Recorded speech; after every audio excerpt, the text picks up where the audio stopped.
All right, everyone. Welcome back to another episode of the Crypto 101 podcast. I'm especially excited today because we have with us David Schwed, the CEO from Halborn Security, with us today.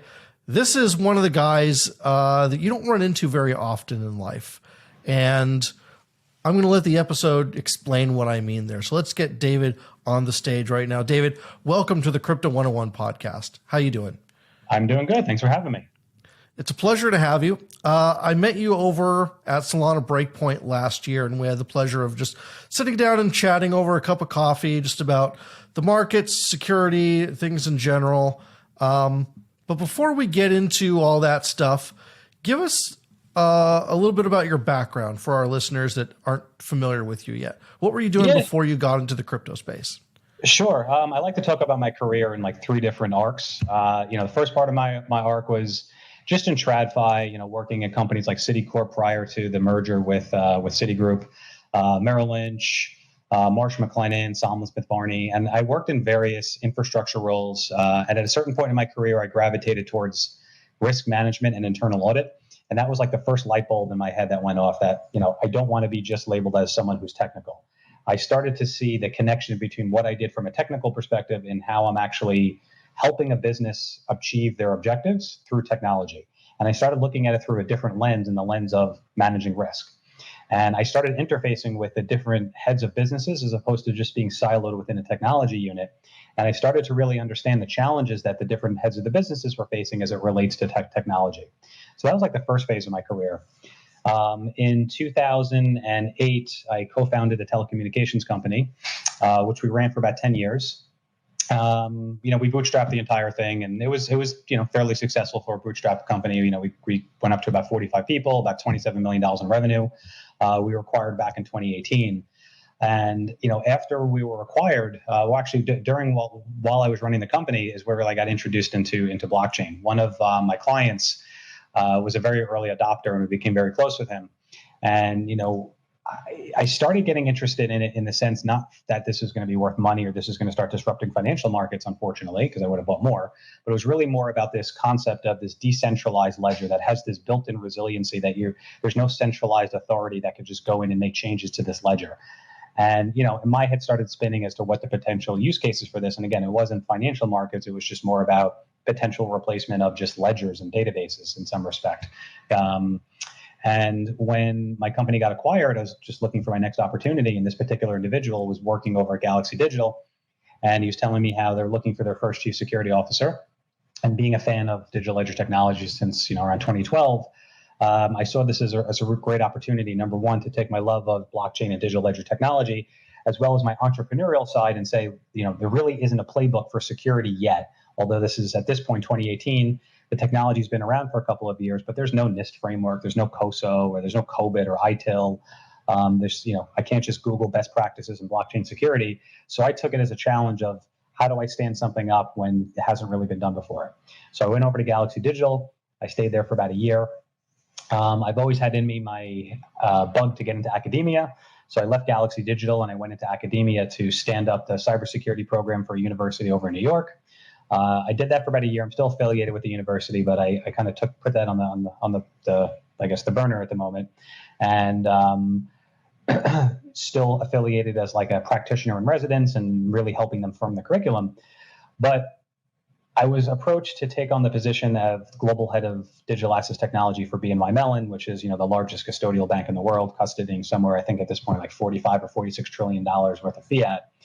And again, this was the perfect opportunity of greenfield, standing up a new organization within the largest bank or the oldest bank in the world, building out custody for the largest custodial bank in the world. And this was like, dream project for me. And I stayed there for about a year. As the project was nearing launch, I decided to look for a new opportunity. And then I landed on Halborn, which was, marrying the best of both worlds for me. It was, figuring out cybersecurity in this new blockchain world. And that's where I am now. A fantastic story. And in case there's some of our users have not heard of Halborn, it's one of the most respected security firms in the blockchain space. There's companies like Solana, Yuga Labs, Thorchain, Avalanche, et cetera, that use you guys to audit their smart contracts and monitor their systems and things like that. So First and foremost, we're very, very grateful for everything that Halborn does in this space to keep our companies and our funds and tokens safe. Well, let's talk about risk first of all. Let's start there. To the average person that's listening, this is a 4-letter word that they've never heard before. And it's kind of scary when you hear one of the first time, what does that mean? We're just coming off of the meme coin craze here in crypto, where other 4-letter words like Pepe and things were the hot topic of the month, flavor of the month, as I like to call it. And then it burns out, flames out, and people are left, pretty much destroyed, for lack of a better term. If you don't manage your risk in this space, you're going to get got somehow, whether it's a bad investment that goes to zero or a bad decision at 3 a.m. when you're curious about something that leads you connecting your wallet to a new website that drains everything. There's so many different things you have to look out for in this space. Can you give us some 101 risk management things just for the average consumer that are listening, trying to get into this space for the first time? And I know that could lead to a 45-minute answer, but however you want to answer it and however long you want to answer it, please just go ahead and give us a primer of the different things of risk that we need to be aware of when we enter this space. Sure. I think it's important to understand first, let's talk about custody, right? That's the foundation of everything we do in security, is what does it mean to custody crypto? And there's a whole bunch of different buzzwords, and there's a whole bunch of different, tactics, and there's a whole bunch of different processes that people talk about. One side of the camp will be shouting, not your keys, not your crypto. And then the other side will be saying, well, if you're not a security person, you really shouldn't be taking on custodying your own crypto. So I think it's first fundamentally to understand that this is cryptographic, in the sense that this is essentially, if you boil it down to, it's what we refer to as, PKI, public key and private key infrastructure. And the core essence of blockchain is, where do you store and hold these private keys? And I think that for everybody listening who wants to enter into crypto or to understand risk, that's probably fundamentally where the largest risk is how are you safekeeping and safeguarding those private keys? And there's different methods of doing it. There's, cold wallets and hardware wallets and hot wallets and, desktop wallets. And some of them are desktop cold wallets if they're on an air gap laptop. I think there's not a great answer, honestly, at the moment. There's so many different types of technology. There's so many different types of solutions. But I think if you fundamentally understand what a wallet is and then it's holding your keys, you can really start asking the right questions as to which technology am I using? Am I using a hardware wallet? If I'm using a hardware wallet, which hardware wallet? Ledger's been in the news lately for a new feature that they released. As a cybersecurity purist, I don't like what they did. However, as someone who wants crypto to be adopted for the masses, I don't disagree with what they did. And I know that's, kind of competing viewpoints. But if you're looking at your wallet and you need to have these keys, there needs to be a safe mechanism in which to back up these keys. And I think Ledger's solution isn't necessarily a bad one for those who don't necessarily have the means or the knowledge or the wherewithal to back up their keys themselves. So I think fundamentally, number one, wrap your head around custody and really understand what is actually happening when you're custodying your keys and when you're safeguarding and when you're backing up your seed phrase. The second piece is really, you mentioned, clicking on, certain links, to understand threat actors, they prey on urgency. So if there's a drop, you have to get into this now, or if you have to click this link and there's only 50 airdrops that are going to be available, that should signal to you that there's probably something that's happening. Most of the population, 99% of the people are not going to be the first to know about something. If you're hearing from something from somebody, you're probably the exit for the scammer, and just be aware of that. We're not super tapped into that community, or most people are not super tapped into community to get that heads up of a drop before it's going to happen. If you're reading about it on a Discord channel, if you're reading about it on Twitter, you're most likely, like I said, the exit for a scammer. So don't prey on the sense of urgency. Look at this as a regular sort of investment, and just like you wouldn't run and buy a stock because there's a countdown, ticking, and then you're going to turn around and sell it for 500 yield. If something is too good to be true, there's probably something that's going on with it. So I would just tell people to kind of slow down a little bit, think, and just think to yourself, is there any sort of a pressure to make any sort of action? And if there is, there's probably something malicious behind it. So those are kind of like the two things that I think I would kind of right off the top of my head to discuss. Yeah, that's a great answer. And let's talk a little bit more about custody, because we've got, as you mentioned, the hardware wallets or, cold wallets for retail, which is like a tiny little device that stores your private key on it, and you can lock it away in a safe or a safety deposit box, depending on if you move around a lot. But there's other needs besides there. There's institutional custody for hedge funds and venture capital groups, but there's also banking security, like what you're building at BNY Mellon. And in order for national banks to start holding your crypto the same way they hold your dollars, they need all kinds of extra infrastructure and extra layers of security that the rest of us either, I don't want to say we don't need, but there's a lot of other features. For instance, the average person is not going to be responsible for 50 million accounts of other people. We don't have to have accounting features in place and checks for 50,000 employees that could potentially be touching these things. And that has to get built out for banks where, again, institutions maybe only need that for 10 people, but not 10 million. So where are we at in terms of development for banking grade custody software? What's the state of the union address for that? Yeah, it's a great question. And, just from my work at Halborn and, just in the roles that I sat at BNY, I could tell you that, all the banks are building. So whether they're utilizing, a technology provider, like a Fireblocks or a Copper, et cetera, like a BNY or State Street, or they're building something themselves, they're all building their versions of custody. And, one of the advantages of building or working with a bank from a custody perspective is, budgets, while I'm not going to say that budgets are not important, they're not necessarily like the top of mind. It's not, we only have X to build with, and let's build the best that we can do with X. So it's really more about how do we fundamentally build an architecture that is secure end to end. And while a lot of people focus specifically on the safeguarding of those keys, whether you're using MPC, multi-party computation, or you're using HSMs, hardware security modules, and I can get into, the differences between the two, or you're using a combination of the two, there's other points in which there's vulnerabilities within that architecture that I think banks are uniquely aware of. So for example, if you're receiving client instructions of their destination address, or you're displaying your deposit address as a financial institution, that's a potential threat vector that if I was a threat actor that I would probably focus on before potentially breaching an HSM or, potentially breaking, key shares, amongst multiple different cloud providers or on-prem. So it's really understanding that, threat actors think in some respects, well, they're like water, right? They're going to go to the weakest point. And if you necessarily focus all of your attention on building out where am I safeguarding the keys, and you don't look at things like, well, how am I receiving the instructions? How is my code from a DevOps perspective or from a CI/CD perspective? How does it make its way from development to staging to UAT to production? That entire plumbing is also another piece of the attack vector.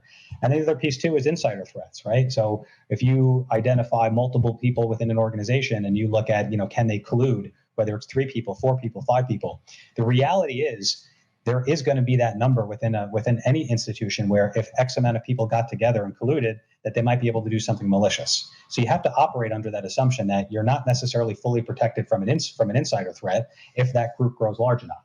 If you can get a group of 15 people that potentially have access to all your different environments that include the people that check the logs, you're always going to have that X amount of people. So it's really, number one, about also building detective type controls too. So a lot of people focus on preventative controls. How do I keep people out? I think you also have to operate under the assumption of somebody's going to be able to get in, and how do I detect that? And then how do I develop circuit breakers in order to potentially shut down your systems while you investigate while something's happening? Yeah, and we know from SIM swapping that it's very easy for bad actors to infiltrate some of the largest corporations in the world and get away with screwing around with people's accounts, even bypassing their PIN codes and giving hackers full control of their phone numbers, which allow them to do all kinds of other horrible things after that. So yeah, you do have to build a system that you assume is operating within a hostile environment. And that can definitely take a lot of time and should take a lot of testing before it goes live. This isn't the kind of thing where you just build it in 6 months and then deploy it. You need to get it right the first time in order for the public to have confidence in you, especially if you're the first bank to be offering custody. Yes, maybe you have the cash to backstop some kind of security breach if it were to happen, but the damage to your reputation going forward may be something that you can't fix. So I think that's really important that they do that. But it's good to know that banks are taking this approach, which then makes you think, is all this regulatory fire that's going on in the US, is this all just a smoke show? Is this just a charade to try and slow things down so banks can finally get ready? And then when they're ready, favorable laws will be passed. How do you interpret this from where you're sitting? It's interesting you bring that up. I just got back from Money 2020 in Amsterdam, and the sentiment over there is much different, right? I'm walking the floor, and everybody's openly talking about crypto, and I'd say most of the people that were displaying booths were more on the payment rail side. So tons of companies are onboarding into crypto, offboarding into fiat, or vice versa, or doing both. I think it really depends on the regulatory climate. So in Europe right now, with the passage of MiCA, there is a clear pathway, not for everything, right? They were noticeably absent on talking about DeFi, but there was a clear path forward for we refer to them as VASPs in the States. Over there, they're from crypto asset service providers, in order for them to list all of these tokens. There's a listing requirement. There has to be a white paper, and it has to go through the risk, and there has to be capital reserve requirements for stablecoins. So there is a clear path forward over there. I think what's happening in the States, I think, is twofold. I think it's a combination of they're cautious, and rightfully so, that they don't necessarily want to miss the boat on passing regulation, and then there's this onslaught of crypto, and then there's an adverse effect to the financial markets, because I think we have to recognize and understand that the regulator's job is to protect, and they feel at this point that maybe that they don't have enough knowledge, or they're still figuring things out. So at this point, the absence of regulation could just be them trying to figure things out, because any conversation that I've had with regulators, they're not a no. It's, we have to figure this out. There's tons of questions being asked. It's determining whether or not this is a security or not a security, and is it regulated by the CFTC as a commodity? Is it regulated by the SEC? Is it not a security? And if not, who's regulating it? And then when you start talking about, if it's under the custody side, or is the state trust license enough, or should it be at the federal level? So yes, I'd love the government to move a little bit faster, but I understand the apprehension that this is a completely new world, and that has potential, material effect on the worldwide financial markets. So I think we have to be somewhat patient. I don't necessarily agree with Commissioner Gensler's approach of enforcement regulation by enforcement. If he's bringing enforcement actions against certain, that means he understands what they didn't do, and then there should be, conversely, here's the clear path forward. So that's my 2 cents, but I think it's coming, like I said, from a place of wanting to do the right thing, and just wanting to take it slow and methodically. Something you mentioned a little bit earlier, saying that the water flows to the weakest point. That got me thinking, what is the weakest point right now in blockchain security? Is it the language that these smart contracts are written in? Is it the fact that these smart contracts are transparent in the first place and anyone can read how they work, as opposed to having them be encrypted? Is it just the users that can easily be manipulated by human emotion and social engineering? What's the biggest focus that we need to have as an industry to kind of shore up this gap? So it's a great question. Unfortunately, I don't think it's one particular. I think there's probably 2 or 3. One is definitely people. I think operational security for a lot of small projects, and even decently well-funded projects, are lacking. There's a basic lack of understanding of how operational security should work. Just little things like telegraphing where you're going to be at a conference.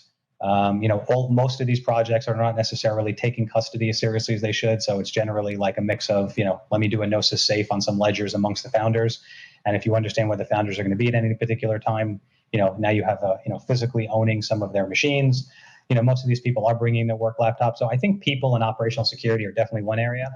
You bring up the openness of the blockchain, which is one of the great things about it. But yes, 100%.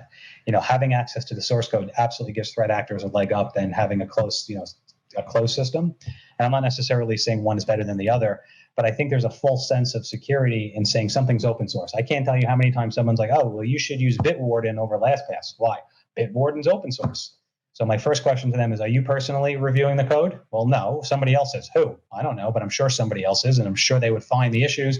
And I'm like, there's a lot of assumptions, and I'm sure when you talk about open source. The second piece is I say, do you actually go to the repo and do you compile the code yourself? Well, no, what do you mean? I go, well, by saying it's open source, you have the source code. So you should be compiling that source code, and that's what you should be using. So you're using the executables that are provided by the organization while they're open sourcing the code. So I think people just have a basic lack of understanding when you say something's open source, what does that mean? But as far as the openness of the code, yes, the threat actors now have the actual source code that they can review and look for vulnerabilities. And then I think the third piece of it is just a lack of maturity, I guess, if you will, in some of these companies. And some of it comes down to budget. Again, I don't fault them if they have a, $3 to $5 to even a $10 million, seed round. They're not going to devote $5 to $10 million worth of security. So they're not necessarily going to go out and hire a 5 to 10 person cybersecurity staff. They're going to look for that unicorn of, CISO, who's also hands-on keyboard, who's also a networking expert, who's also a source code reviewer, who's also a blockchain person, who also understands offensive security as well as being an amazing blue teamer. Like, those people don't exist. And I think that's also the problem too, is just we're not really setting the proper expectations when we're building out security. So as you mentioned, startups don't have millions and millions of dollars to throw at security when they're first getting started. What are your recommendations for how much security is enough for, the first year or two of a company? And at what point do they need to come in with something more serious? And what does that more serious approach add that they didn't have before? It's a great question, and I think the first thing I would say is, how do you look at security? And I would really advise a lot of companies to look at security not as something they have to do, but look at it as a way to help them differentiate their project from other projects. To make it part of the project. Blockchain and digital ledger technology is cryptographic. It's security by nature. So don't look at this as a cost center. Look at this as something that will help, number one, differentiate your project from somebody else. As far as the approach to security, I hear from a lot of projects, let me gain traction first, and then I'll focus more on security. And that cannot be the worst mistake you can make. Because once your project is an MVP or it's launched, it's really hard to hit the brakes from a growth perspective and say, well, I'm now going to revisit foundationally my architecture and what I built. So what I would advise them is, take a risk-based approach and really understand where are the most important things that I need to focus on right now in order to build things right foundationally. Because if things are not built right foundationally, you can't just add, from a defense and depth perspective, just start adding on. So I would say, I know it's going to hurt, but, hire a really talented and really experienced actual CISO. And when I say an actual CISO, a real CISO is strategic. A real CISO is somebody who understands strategy, who understands where is the market headed, what are people looking for from a security perspective. If the end goal for this particular project is to sell into banks and to sell into enterprise, understanding what that market is looking for is much different than looking for what a Web3 native organization is looking for. So understanding that market from the beginning will help you grow and also just help you, with subsequent rounds. So strategically, absolutely, go for that really big hire and hire that. But then also don't expect a unicorn. Don't expect that really strategic CISO to also be someone who's hands-on. So also figure maybe 1 or 2 hires underneath them. Someone who is good from an architectural standpoint that understands just general Web 2 type security. And then also someone who's more on the software side, so that way they can understand, SDLC best practices as well. So I say at a minimum, those are the 3 hires that I would recommend anybody needs. Awesome. That's super, super helpful. As far as DeFi goes, are there any particular protocols or that are written in a certain language that you just wouldn't trust because either that language is too new or too buggy or just not fit for finance? We've seen so many hacks that have come from either Solidity smart contracts or bridges to Ethereum or one blockchain or another, that it's really got me wondering, is the code itself the problem? Maybe we should be looking for something different that's, for example, Tezos is written in Michelson, and you've got Cardano that's written in Haskell, very old languages that are difficult to use, but are tried and true. And as we say over here, only time tells the truth. Or can you trust something newer like Solidity or Move? How do you feel about it? So that's a great question, right? And there is, we always joke there's, security through obscurity is not a thing, but listen, in some respects there is, right? If there's a a language maybe per se that is not widely used, you're going to have less threat actors that are maybe knowledgeable of it, that are maybe not going to necessarily spend a lot of attention on it because there's not going to be that bigger yield on it. On the other side of it, you're not necessarily going to have the large scale community that is constantly pushing and testing and finding those vulnerabilities. So I think it's kind of a balance of the two, to be completely candid. I personally would rather look for a community where there's a lot more attention on it, because if there's a lot more attention on it, there's going to be people that are looking for those vulnerabilities for you to patch it. So I don't necessarily say one language is better than another. I think I would look more on, what does the developer community look like? And I would probably opt for communities where there's more developer activity, because I think with the more developer activity, you're going to have more people looking for bug bounties. You're going to find more people that find the vulnerabilities. So just because there's no vulnerabilities found in one ecosystem, it could just simply be that the threat actors are not necessarily focusing on it because they don't necessarily think that there's widespread adoption, which could potentially lead to, a large, theft.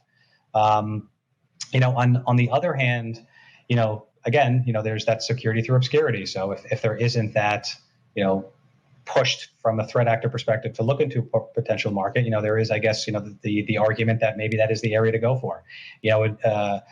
Likening back, and I'm not dating myself, but back when I was working in desktops, there was always this, Macs are better than Windows, because there's no potential vulnerabilities. And I remember back then just rolling my eyes saying that's not the case. It's just that from the enterprise world, 99.9% of the machines are running on Windows. So that's where the threat actors are focusing their attention on. It's not that one operating system may be potentially a little bit better than the other. It's just that what the bad guys are not necessarily focusing. Code is code, and code could be broken. And I think that's what everyone needs to understand. So with that harrowing realization, what do we do to keep ourselves safe? As safe as possible anyway. So buying a Mac and sleeping tight is out of the question now. But what do you do if you're the average person? You don't have enterprise security. You don't have millions of dollars to even invest, let alone build your own proprietary infrastructure.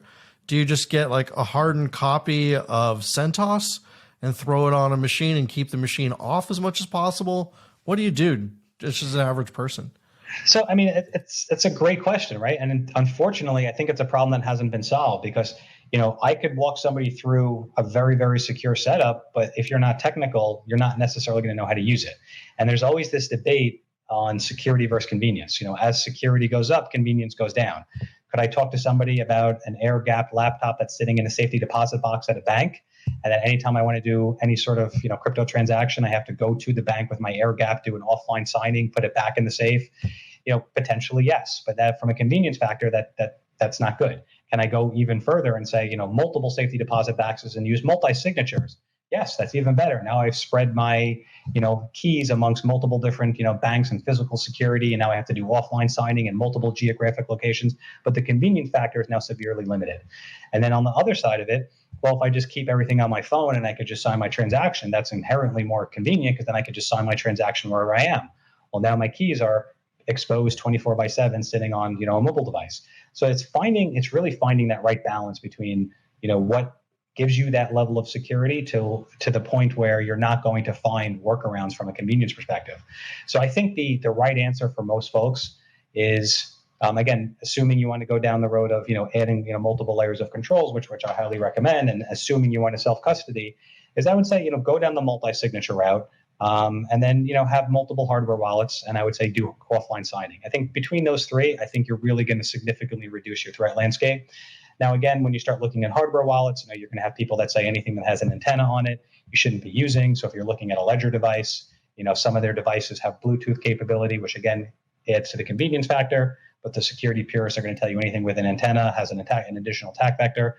So again, it's really, going down that model. And then obviously there's that other big hardware wallet, which has a side channel attack. So somebody has physical access to the device, they can export your seeds. So it's really around this concept of defense in depth.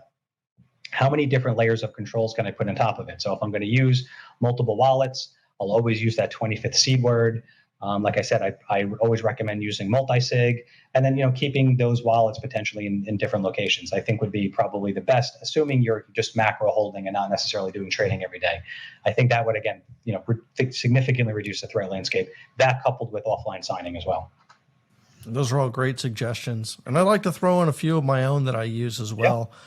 I have a trading wallet and a holding wallet, and I don't trade with my holding wallet. I will move Ethereum from my holding wallet to my trading wallet and let that connect to other applications in DeFi just in case, because you just never know when you can get got.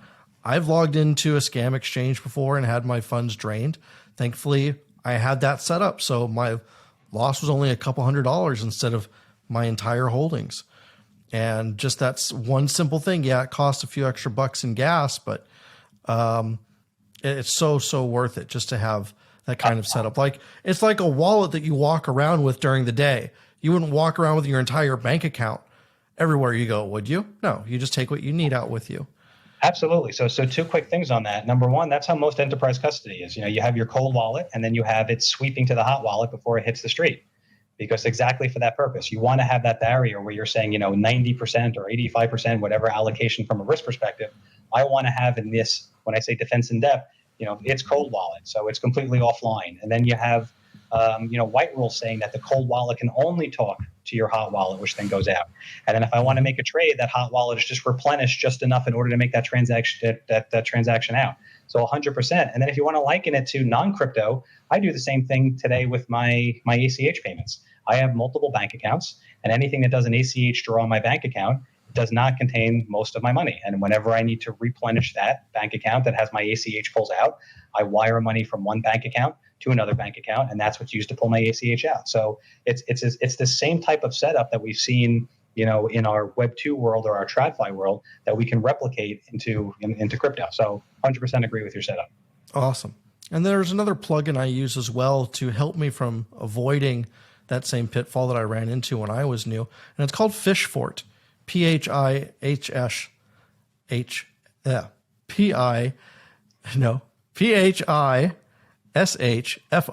Fishfort.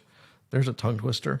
And it's just a plugin you put in your browser, and it monitors the URLs that you type in to make sure you're going to the right exchange and making sure that you haven't gone to a site that's supposed to be IO instead of .net or something like that. And then there's a fake site up. So that protects you against that. It's a great tool. It's free to use. So Fishfort was a great help as well. And there's a number that also work on the crypto side too. So they'll actually watch for malicious transactions. So let's just say the scam that you're talking about is around the domain itself. So say you're meant to go to Uniswap whatever, and you went to Uniswap different TLD, and that will pick that up. Then there's pretend the keys were owned, and you're now communicating with a completely different smart contract address. There are browser plugins as well that say work with MetaMask, where if you're making that transaction, it will actually look at the smart contract address and then warn you and say, you're not communicating with the known, say Uniswap contract address, and it will throw up a warning as well. So there's a number of those, and I advise everybody to kind of do your due diligence and look for those as well. Definitely. And all wallets are not created equal. We just saw a $35 million hack of Atomic Wallet users. Yes. Where there should have been no way that their keys should have been available. Yet there it was somehow. So that was a problem. Yeah. And as you mentioned, as far as smart contract warnings, that's a new feature in Phantom Wallet, which is now available for Ethereum and Solana. And they're doing great jobs to make it easier to understand what's actually happening in the transaction before you approve it. Yeah, and that goes back to my earlier point about integrating security into the product and making it a differentiator. How can one wallet today differentiate themselves from another is these additive security measures in place. And in this case, adding in that smart contract scanning is a great way for, Phantom to differentiate themselves, say, against a MetaMask. Yeah, absolutely. So we are seeing a few steps forward a little bit at a time. There's a company out there called Metakeep, which is doing something a little bit novel. And they're using homomorphic encryption in a cloud to store private keys that are being sharded and then encrypted. Does that sound like it's secure to you, or does that raise a bunch of red flags? I'd have to know a little bit more about the architecture, but I think the difficult thing is whenever you're working, and let's just take the example you brought before about Atomic Wallet against the hack. this always goes into supply chain. So if you're working at an organization, and in this case, what's called Metakeep. Yes. Yeah. So if you're working at Metakeep, the question that I would ask, and I don't know the answer to, is can somebody within Metakeep modify the code or inject anything into the code in order to extract those keys that are, encrypted and sharded? So if it is encrypted, who are holding those private keys to do that decryption? So those keys have to live someplace. And then does somebody within Metakeep have access to that, or is it standing up in their own environment? These are the questions that I would need to have answered in order to, kind of make that determination, but from a holistic perspective, I think, these are the solutions that I think people are going to end up adopting, because I think, asking people to custody their own keys in some respect on hardware wallets, while it's good for some people, it's likening to stuffing cash in your mattress. And that's not the way that we're going to have the proliferation of blockchain, digital ledger technology, or crypto assets. We have to make this easy, and the security has to be transparent or seamless for the masses in order for them to onboard. So I think, solutions like that, once they get fully fleshed out and we've, picked a few winners that are actually going to win in that space, providing these secure, custody type of the solutions, I think that's, ultimately where I think we should be headed. Yeah. And seeing Coinbase come out with their wallet as a service offering, doing something similar, suggests that both companies are definitely have their thumb on the pulse of reality of where things are going, to make it where people can just sign in with a username and password or a social sign-on like they're used to, and they don't have to worry about key management whatsoever. So I just hope and pray that whatever is going on the back end is going to work, and it's going to work to scale, because that could be a disaster once they've onboarded the next billion users into Web3 to realize that there is a problem. Absolutely. I mean, it's the same thing today when you open up a bank account. I mean, the average Joe doesn't know what's going on in the background from a technological and a security perspective. It's seamless. I go to Citibank.com or Chase.com or whoever.com. I open up an account. I have my username and password. I log on and I see my funds. I can do some wire transfers. I can transfer between accounts, and I log off. I don't need to understand that keys are stored in HSMs and it's doing this. And here's my TLS certificate for my communication. Like, that stuff needs to be hidden from most people in order for there need to be widespread adoption. Yeah, definitely. Well, before we let you go, David, is there anything else that's been on your mind in terms of, watching the markets, watching the evolution in regulations and stuff? Are you feeling bullish or bearish for the rest of the year, just in terms of the growth of the crypto industry? I'm feeling bullish for a couple of reasons. One is, just coming back from Money 2020, seeing what's happening in APAC. The rest of the world is adopting crypto. And then even in the States, like I said, the enterprises that we're talking to, or the Web3 natives, everybody's still building. Even though it's, a bear market, people aren't turning their, back to crypto. It's really more about build and wait for regulation to come. I don't think anyone's thinking it's not coming. I think people think one way or another there's going to be regulation in the United States. And I think once that happens, I think, the people that are building are just building and waiting for that to happen. So I am probably more bullish than I've been in the last 6 months than after coming back from that conference. That's great to hear. David, thanks so much for sharing your thoughts with us for the last 40 minutes. Where can we follow you, and where can we follow Halborn for more insights? Sure. Halborn.com. And, I'm on LinkedIn and on Twitter at Dave Schwed. So if anybody wants to connect with me, it's a very friendly community. So if anybody has any questions and wants to just reach out for, just general advice or just for networking, I'm always willing to take a chat with anybody. Really, really appreciate your transparency and everything you're contributing to this space. And we look forward to having you on again sometime down the road. All right. Thanks for having me. Appreciate it. Anytime. And thank you so much for listening to this episode of Crypto 101. We'll be back later next week with another awesome guest.